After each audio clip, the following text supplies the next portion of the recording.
तो हेलो दोस्तों, welcome to the humanities classes में आप लोगों का स्वागत है। मैं अरुण पांडे आ गया हूं, आपका दोस्त और होस्ट इस क्लास का भी, जो काफी ज्यादा इंपॉर्टेंट सब्जेक्ट के साथ आया है। वो है हमारा ह्यूमैनिटीज सब्जेक्ट। ह्यूमैनिटीज अर्थात आर्ट्स जो होते हैं, आर्ट्स जो सब्जेक्ट होती है, जिसमें से सबसे मेन सब्जेक्ट एक हिसाब से बोल सकते हैं उसको, वो है हमारा पॉलिटिकल साइंस। और पॉलिटिकल साइंस सब्जेक्ट एक ऐसा सब्जेक्ट है जो सिर्फ ना ही एग्जाम पर्सपेक्टिव के लिए इंपॉर्टेंट है, साथ ही साथ बहुत ही ज्यादा आपको सोशल नॉलेज के लिए भी ज्यादा इंपॉर्टेंट है। क्योंकि आजकल ज्यादा कोई भी आप न्यूज वगैरह देखिएगा तो सिर्फ पॉलिटिक्स ही ज्यादातर देखने को मिलता है। इसमें क्या होता है कि जब आपको बारे में उसके पहले से आपको बारे में उसके पता होगा, तो जो न्यूज होगा उसको भी देखने में काफी मजा आता है। तो ठीक है, तो बिना कोई समय का नुकसान करते हुए चलते हैं इस क्लास के स्टार्ट। और जो हमारा पॉलिटिकल का जो इसका सबसे पहला चैप्टर है, जिसके बारे में आज हम पढ़ाने वाले हैं, वो है हमारा प्रेसिडेंट। ठीक है, प्रेसिडेंट एक बहुत ही ज्यादा इंपॉर्टेंट सब्जेक्ट है, जो बहुत सारे हमारे जो एग्जाम्स होते हैं उसमें डायरेक्ट इसमें से फैक्चुअल जो क्वेश्चंस होते हैं बहुत बार पूछा जाता है।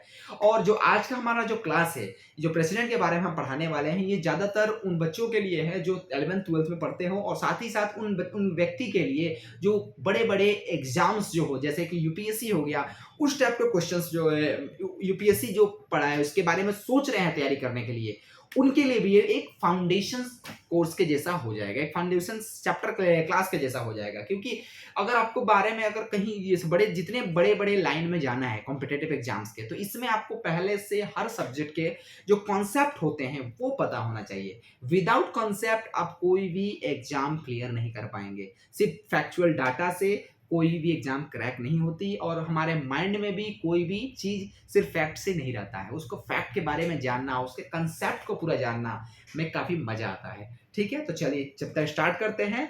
तो प्रेसिडेंट जो हमारे हैं, प्रेसिडेंट का सबसे पहला हम स्टार्ट करते हैं। तो क्या इसमें बताया गया कि कॉन्स्टिट्यूशन के जो पार्ट 5 है, उसमें आर्टिकल 52 से लेके 78 तक जो यूनियन एग्जीक्यूटिव के बारे में बताया गया है, इसी में हमारे प्रेसिडेंट के बारे में ही बताया गया है। और जो प्रेसिडेंट होते हैं, प्रेसिडेंट हमारे देश के फर्स्ट सिटीजन होते हैं। ठीक है, एक बात और, अगर आप स्टूडेंट हैं 11th-12th में पढ़ाई कर रहे हैं, या फिर कोई भी एग्जाम की भी मान लीजिए तैयारी कर रहे हैं, जो वन डे एग्जाम होते हैं, आप एक कॉपी कलम अपने साथ रख लीजिए। इसमें क्या होगा कि जितना जो फैक्ट मैं बताता हूं आपको, वो उसको लिख लीजिएगा, जो काफी ज्यादा इंपॉर्टेंट होता है। बहुत बार ये डायरेक्ट पूछा जाता है एग्जामों में। ठीक है, तो देखिए क्या बताया गया है कि जो फर्स्ट हमारे प्रेसिडेंट होते हैं, वो हमारे देश के फर्स्ट सिटीजन भी प्रेसिडेंट को बोला जाता है। ठीक है, ये क्वेश्चन हो गया, नोट कर सकते हैं आप। जो प्रेसिडेंट हम आते हैं वो फर्स्ट सिटीजन होते हैं, and the president is the head of the Indian state. हमारे इंडियन स्टेट के जो सबसे हेड होते हैं वो भी प्रेसिडेंट ही होते हैं। ठीक है, और जो प्रेसिडेंट होते हैं, प्रेसिडेंट एक ऐसा हेड होते हैं ना, नॉमिनल हेडिंग को बोला जाता है प्रेसिडेंट को, और जो रियल होते हैं वो प्राइम मिनिस्टर को बोला जाता है। आखिर क्यों? मान लीजिए देखा जाए तो सबसे ऊपर जो होते हैं, जब सबसे बड़ा पोस्ट होता है वो प्रेसिडेंट का होता है, तो प्रेसिडेंट क्यों एक नॉमिनल हेड होते हैं? इसके पीछे भी सवाल है। आखिर मान लीजिए प्रेसिडेंट अगर सबसे ऊंचे अगर बोला जाए, फर्स्ट सिटीजन भी वही है, तो हर जगह एक्शन तो उनको लेना चाहिए, या फिर प्राइम मिनिस्टर क्यों लेते हैं? इसका जवाब ये भी है, ये भी बोल सकते हैं, क्योंकि जो प्रेसिडेंट का इलेक्शन होता है ना, वो डायरेक्ट नहीं होता है। प्रेसिडेंट का इलेक्शन इनडायरेक्ट होता है। इसीलिए क्या होता है कि आपने अगर कोई भी इलेक्शंस होते हैं, तो इलेक्शन में किसका चेहरा हम लोग देखते हैं? किसका चेहरा देख के वोट देते हैं? प्राइम मिनिस्टर का। और प्राइम मिनिस्टर को हम लोग चुनते हैं, यानी कि हमको जो लीड करे, जो हमारा रिप्रेजेंटेटिव बने, वो हमारा प्राइम मिनिस्टर बने, उसको हम देख के चुनते हैं। और जो हमारे जितने रिप्रेजेंटेटिव होते हैं स्टेट लेवल के, डिस्ट्रिक्ट लेवल के, वो क्या करते हैं? चुनते हैं हमारे प्रेसिडेंट साहब को। तो उस सिचुएशंस में क्या होता है, हमने प्रेसिडेंट को डायरेक्ट नहीं चुना है, इसीलिए प्रेसिडेंट को नॉमिनल हेड बनाया जाता है। भले ही इनके हेड होते हैं, लेकिन उनको डायरेक्ट हमने नहीं चुना है, इसलिए डायरेक्ट हमारा हेड उनको नहीं बना सकते। इसलिए जो मेन काम करने वाले जो व्यक्ति होते हैं, जिनको हमने चुना है, वो हमारे रियल हेड होते हैं। और जो रियल हेड होते हैं उनका नाम क्या है? प्रधानमंत्री नरेंद्र मोदी जी अभी वर्तमान में हैं। ठीक है, तो चलते हैं। जो प्रेसिडेंट, प्राइम प्रेसिडेंट के बारे में आपको क्या क्या मैंने बता दिया कि फर्स्ट सिटीजन है, लिखते रहिएगा। फर्स्ट सिटीजन हमारे देश के कौन है? प्रेसिडेंट है। हेड ऑफ द नेशन कौन है? प्रेसिडेंट है। और साथ ही साथ प्रेसिडेंट का इलेक्शन किस माध्यम से होता है? इनडायरेक्ट इलेक्शंस के माध्यम से। 3 क्वेश्चन यहाँ पे पता चल गया। और रियल हेड कौन होता है? Prime minister. 4 क्वेश्चंस, ये सब इंपॉर्टेंट, ये सब डायरेक्ट क्वेश्चन पूछा जाता है एग्जामों में। Who is the real head of the states? Real head prime minister and nominal head president. ठीक है, तो अब इसके और क्या इसमें है कि प्रेसिडेंट बनने के लिए, अगर मान लीजिए प्रेसिडेंट किसी को बनना है, आपको ही मान लीजिए अगर प्रेसिडेंट बन रहा है, तो प्रेसिडेंट कैसे बनेंगे? कोई तो क्राइटेरिया होगा, नहीं तो कोई भी जाकर मुंह उठा के बैठ जाएगा कि भाई हमको प्रेसिडेंट बनना है। कुछ तो क्वालिटी होना चाहिए ना। तो उसका जो क्वालिफिकेशंस होता है वो क्या क्या होता है, सुनिए। सबसे पहला क्या होता है, वो हमारे देश का एक नागरिक होना चाहिए। कोई भी व्यक्ति, एक हमारे देश संविधान का एक बहुत ही प्यारा चीज है, जो बहुत सारा हमारा संविधान में ऐसा जो आर्टिकल है, बहुत सारा ऐसा पावर है, राइट्स है, जो फॉरेन सिटीजन को भी मिले, फॉरेनर्स जो होते हैं उनको भी मिल जाता है, फॉरेनर को भी दे दिया जाता है। यहाँ तक सिटीजनशिप भी दे दिया जाता है। अगर बहुत दिन रह जाए, 15-20 साल रह जाए, लगातार वो करे, हर क्राइटेरिया का वो फुलफिल करे, सिटीजनशिप भी मिल जाता है। लेकिन वो हमारे देश का अगर कोई इलेक्शन लड़ना चाहे तो उसको हमारे देश का सबसे पहले जो सिटीजन होते हैं, जैसे बर्थ सिटीजन भी उसको बोला जाता है, वो होना चाहिए। ठीक है, तो सबसे पहला क्या होना चाहिए? He must be a citizen of India. He must be completed the 35 years of age। कम से कम 35 साल एज होना चाहिए, 35 साल से कम नहीं होना चाहिए। ठीक है, और तीसरा है कि he should be qualified for the elections of member of Lok Sabha elections, और उनके पास हर क्वालिफिकेशंस होना चाहिए जो एक लोकसभा के इलेक्शन में लड़ने के लिए होता है। और he should not hold any office of profit under the union government or the state government or the local authority or any public authority। कोई भी प्रॉफिट वाला जगह, अर्थात कोई भी उनका सरकारी नौकरी नहीं होना चाहिए। स्टेट लेवल में हो, डिस्ट्रिक्ट लेवल में हो, सेंट्रल लेवल में हो या फिर यूनियन लेवल में हो, कोई भी उनका सरकारी नौकरी नहीं होना चाहिए जिसके थ्रू वो सरकार से लाभ ले रहे हैं, यानी कि कोई भी वो पहले से कहीं एंगेज नहीं होने चाहिए। ये हमारा हो गया प्रेसिडेंट का क्वालिफिकेशन। अब हम पढ़ेंगे कि प्रेसिडेंट का ओथ कौन देता है। ओथ अर्थात शपथ ग्रहण। प्रेसिडेंट जब बन गया तो भाई शपथ लो लेना जरूरी है ना।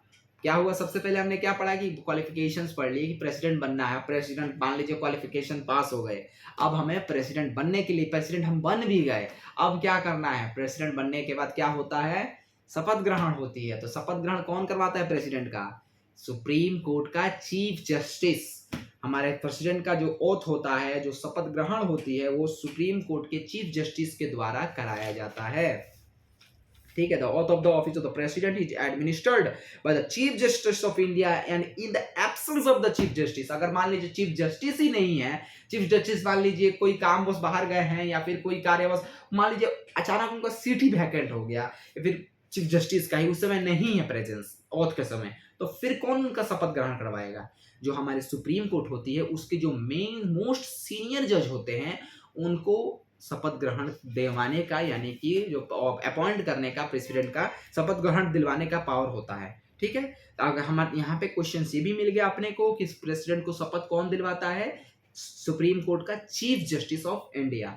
ठीक है, in the absence of the chief justice, senior most जज of the supreme court, senior most जज ऑफ द सुप्रीम कोर्ट। ठीक है, देखिए ये जितनी मैं बता रहा हूँ ये सब आप नोट करते रहिएगा, क्योंकि ये सब डायरेक्ट क्वेश्चन बाबू पूछा जाता है एग्जामों में। अगर आप इसको ध्यान नहीं देंगे ना तो क्या होता है कि बहुत सा ऐसा क्वेश्चन आ जाएगा जिससे आप सोचेंगे अरे ये तो सुने थे कि चीफ जस्टिस अगर हमारा इलेक्शन करवाते हैं, अपॉइंटमेंट ऑथ करवाते हैं, अगर वो नहीं है तो फिर कौन करवाएगा? ये सब ध्यान देने पे नहीं होता, इसलिए इस पे लिखे गया। ठीक है, अब मान लीजिए प्रेसिडेंट बन गए तो कितने साल के लिए बने, ये भी तो जानना जरूरी है। 5 साल के लिए। क्या प्रेसिडेंट का जो टर्म होता है वो बढ़ाया जा सकता है? मान लीजिए 5 साल के लिए कोई अगर बन गया तो उनका टर्म बढ़ जाता है? बढ़ता है। कैसे बढ़ता है, किस सिचुएशन में बढ़ता है? वो तब बढ़ता है बहुत बार क्या होती है कि इमरजेंसी अगर हो जाए तो इमरजेंसी के पीरियड में बढ़ जाता है। जैसे कि 1975 में जब इमरजेंसी लगाया गया था इंदिरा गांधी द्वारा, तो उस सिचुएशन में हमारे जो प्रेसिडेंट थे वो फखरुद्दीन अंसारी थे, और फखरुद्दीन अंसारी साहब का जो टर्म था वो बढ़ाया गया था। उनका भले ही 5 साल होने वाला था, लेकिन 21 महीना के इमरजेंसी के द्वारा उनका टर्म खत्म होने के बावजूद भी प्रेसिडेंट जो थे वो प्रेसिडेंट उस समय तक बने रहे। ठीक है, तो ये भी सवाल है कि क्या प्रेसिडेंट का बढ़ सकता है? जी बढ़ सकता है। कौन से सिचुएशंस में? इमरजेंसी में भी बढ़ सकता है।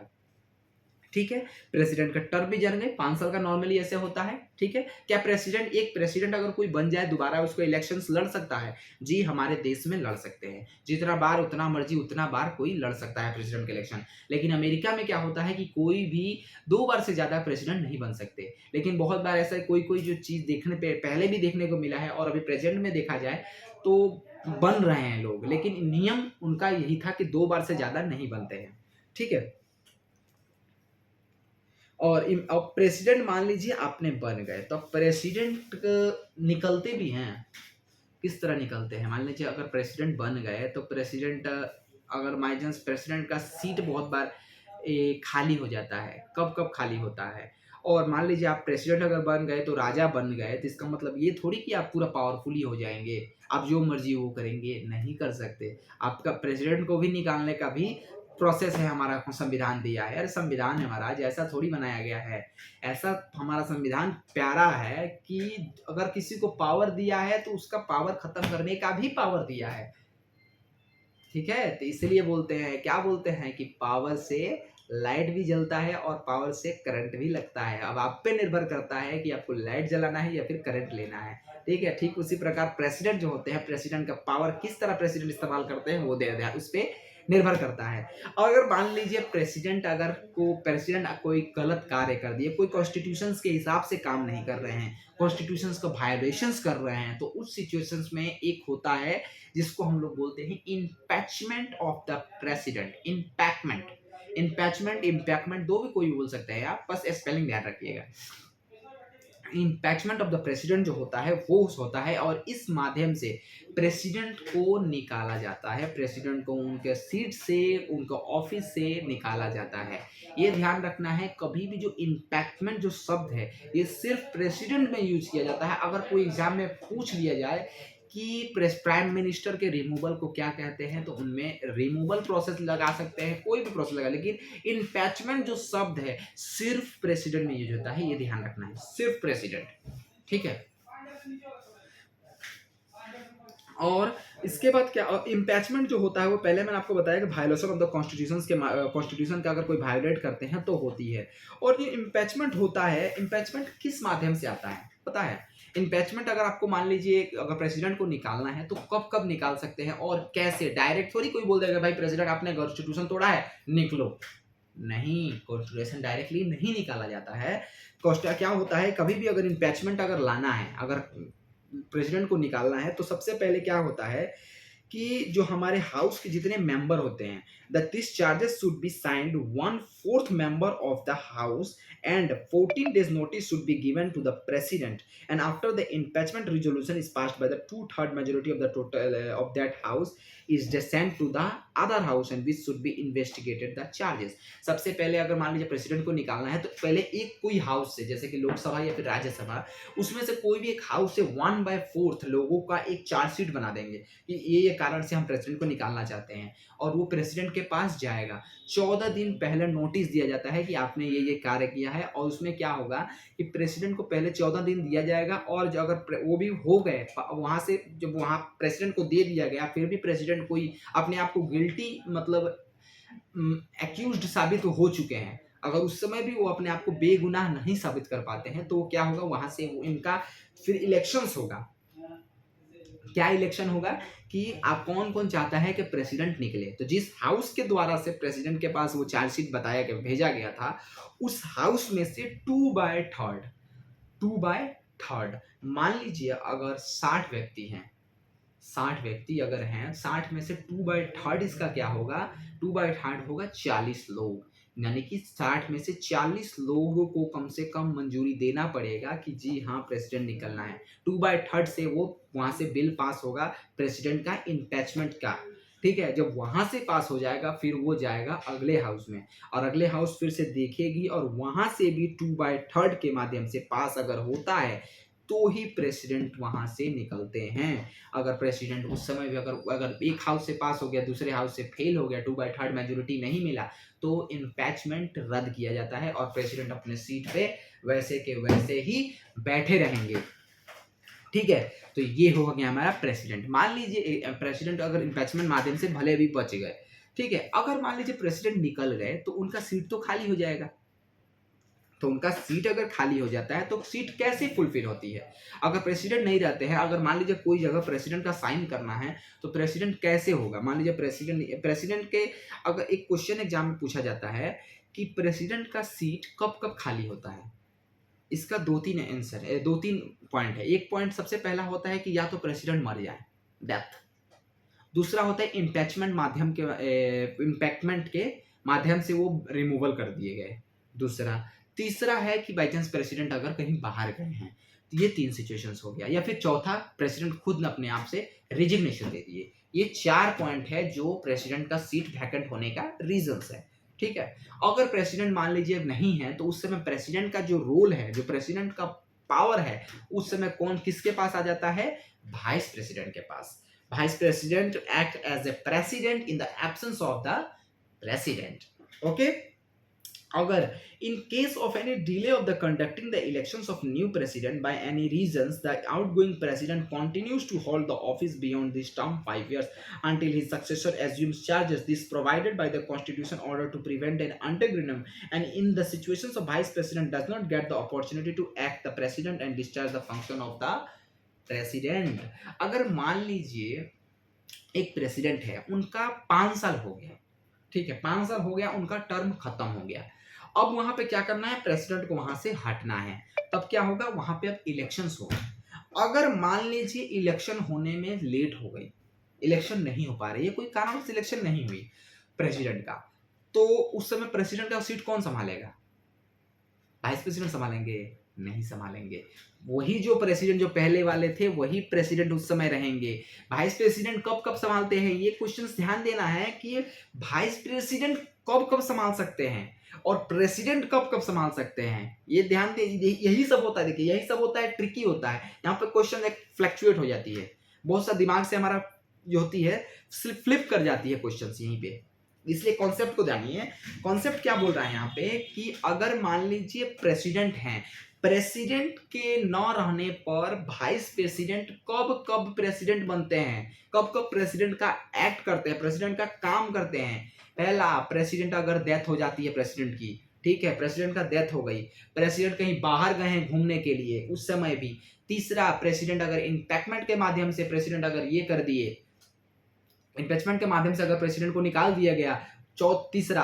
चौथा, प्रेसिडेंट खुद रिजाइन दे दिए, चौथा। ये 4 चीज में वाइस प्रेसिडेंट यहाँ पे एक्ट करते हैं, प्रेसिडेंट का कर सकते हैं। और कुछ दिन उसके 6 महीने के अंदर या फिर कोई क्राइटेरिया 6 महीने के अंदर क्या होगा, एक अगला इलेक्शन होगा और इलेक्शन में नया प्रेसिडेंट बन जाएंगे, फिर वहां से वो वाइस प्रेसिडेंट वहां से हट जाएंगे। ठीक है, लेकिन अगर प्रेसिडेंट ना ही मरे, ना ही बाहर गए, ना ही रिमूवल हुए, ना ही उनका रिजिग्नेशन दिए, तो अगर उनका 5 साल खत्म हो गया और इलेक्शंस में होने में लेट हो रही है, 6-7 महीना हो गया, अभी तक कोई इलेक्शंस नहीं हो रही है, साल हो गया इलेक्शन नहीं हो रहा है, तो जब तक कोई नया प्रेसिडेंट का इलेक्शन नहीं होगा, तब तक वो जो पुराने हमारे प्रेसिडेंट थे वही उस सीट पे बैठे रहेंगे। और जितना कोई कानून बनाते हैं वो सारा कानून को मानना भी पड़ेगा। जितना बिल पास होता है सब वो उस समय काम करेंगे, एज ए जिंदा रहेंगे, वो रिमूव ऑफिस से वो नहीं हटेंगे। ठीक है, और इस सिचुएशंस में vice president does not act as a president and also did not enter on the president office for acting as an president। ठीक है, ठीक है, ये क्वेश्चन ध्यान देना है। इस पे यहाँ पे मैं जो बताया हूँ, भले आप बैक करके बार बार सुनिएगा और इस पे से क्वेश्चंस खुद से जनरेट करके किस तरह लिखना है आपको लिखना है। ठीक है, अब हम आते हैं प्रेसिडेंट के कुछ पावर्स होते हैं, बहुत ही जबरदस्त प्रेसिडेंट के पावर्स होते हैं। क्या क्या पावर्स होते हैं? वो है हमारे executive powers, legislative powers, financial powers, judicial power, diplomatic power, military power और इमरजेंसी पावर। इमरजेंसी पावर बहुत ही ज्यादा इंपॉर्टेंट पावर। ठीक है, तो एग्जीक्यूटिव पावर में क्या होता है? एग्जीक्यूटिव पावर में ये होता है कि हमारे देश के जितने कार्य होते हैं, जितने काम होते हैं, वो सारा प्रेसिडेंट के ही नाम पे होता है। अगर मान लीजिए कोई काम किया जा रहा है, अगर हम बाहर देश से कोई डील कर रहे हैं, तो उस जगह पे भले ही वहां पे काम कौन कर रहा है? प्राइम मिनिस्टर कर रहे हैं, लेकिन वहां पे जो रोल है, वहां पे जो मेन नाम लिया जा रहा है कि भाई किसके माध्यम से यहाँ पे कौन किया है, अगर किसी को पूछा जाए ये काम किसने किया है, तो किसने किया है? प्रेसिडेंट ने किया है। यानी कि जितना काम किया जा रहा है वो सब प्रेसिडेंट के नाम पे होता है, जितने एग्जीक्यूटिव वर्क्स होते हैं वो सारे प्रेसिडेंट के नाम पे होते हैं। और जो प्रेसिडेंट होते हैं, प्रेसिडेंट हमारे प्राइम मिनिस्टर को भी अपॉइंट करते हैं during the end prime minister का जो अपॉइंटमेंट होता है वो कौन करता है, प्रेसिडेंट करते हैं। ये भी एक प्रेसिडेंट का एग्जीक्यूटिव पावर है। He appoints the controller and auditor general of India, chief election commissioner and chairman and member of the union public service commission. UPSC जैसे एग्जामों का जो चेयरमैन होते हैं उनका भी अपॉइंटमेंट जो होता है वो प्रेसिडेंट के द्वारा ही किया जाता है। गवर्नर ऑफ द स्टेट्स के जो गवर्नर होते हैं वो भी प्रेसिडेंट ही करते हैं। Chairman and member of the finance commission जो होते हैं उसके भी यही करते हैं। He can appoint a commissions to investigate the condition of SC, ST and other backward classes। अगर कोई भी हमारे देश में जितने ये कास्ट होते हैं, कास्टिज्म जो है, SC ST हो गए, जनरल हो गया, वे जितने इनके बारे में जो जानना हो, अगर प्रेसिडेंट चाहे तो अगर देख रहे हैं कि SC ST का कोई दिक्कत हो रही है तो वो जाके इसके बारे में पूरा इन्वेस्टिगेट करके या फिर कोई उनको सोल्यूशन प्रोवाइड करना चाहे तो वहां से वो करवा सकते हैं। प्रेसिडेंट चाहे तो खुद से जाके इन्वेस्टिगेट हर चीज कर सकते हैं। ये सारा प्रेसिडेंट का कौन सा पावर है, एग्जीक्यूटिव पावर। अब हम आते हैं लेजिस्लेटिव पावर में। प्रेसिडेंट का लेजिस्लेटिव पावर क्या क्या होता है कि प्रेसिडेंट जब चाहे तो प्रेसिडेंट लोकसभा को डिसॉल्व करवा सकते हैं।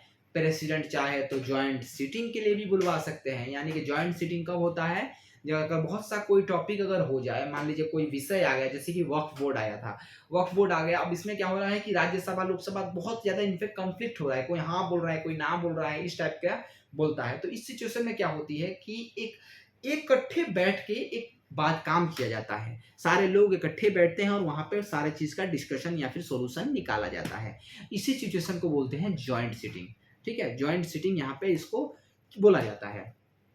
और ये किसके द्वारा किया जाता है, ये हमारे प्रेसिडेंट के बुलाने पर किया जाता है। प्रेसिडेंट डायरेक्टली समन करते हैं राज्यसभा और लोकसभा के मेंबर को कि आप लोगों का इतना तारीख को आना है, ज्वाइंट सिटिंग है। ठीक है, और जो होता है कि he can appoint any member of the Lok Sabha to preside over its proceeding when the office of the both speaker and deputy speaker falls vacant. अगर मान लीजिए लोकसभा या फिर राज्यसभा कोई भी अगर स्पीकर के अगर कोई सीट अगर स्पीकर जो डेप्यूटी स्पीकर जो होते हैं लोकसभा के, अगर मान लीजिए सीट उनका वैकेंट है, आए नहीं है, तो किसी भी व्यक्ति को चाहे तो वो चुन के उनको क्या कर सकते हैं, प्रेसिडेंट स्पीकर के सीट पे बैठा सकते हैं, डेप्यूटी स्पीकर के सीट पे बिठा सकते हैं। और उस चेयरमैन जो हमारी पार्लियामेंट जो उस समय है, जो ये होगी, जो सेशन होगी, उसको आराम से प्रेसाइड कर सकते हैं। ठीक है, और प्रेसिडेंट जो होते हैं वो 12 member of the Rajya Sabha among having a knowledge of practical experience literature science and art nominate करते हैं।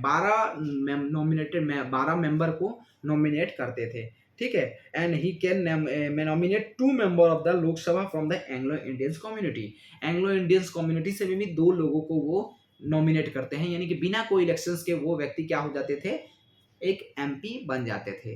लेकिन ठीक है, लेकिन शायद ये एंग्लो इंडियंस हट चुके हैं। ठीक है, इसके बारे में मैं बहुत दिन पहले इसके बारे में पढ़ा था, ध्यान अभी एग्जैक्ट नहीं है, इसके बारे में आप एक बार देख लीजिएगा। ठीक है, एंड और लेजिस्लेटिव पावर में क्या होता है, वो होता है बिल पास करने का, बिल साइन करने का।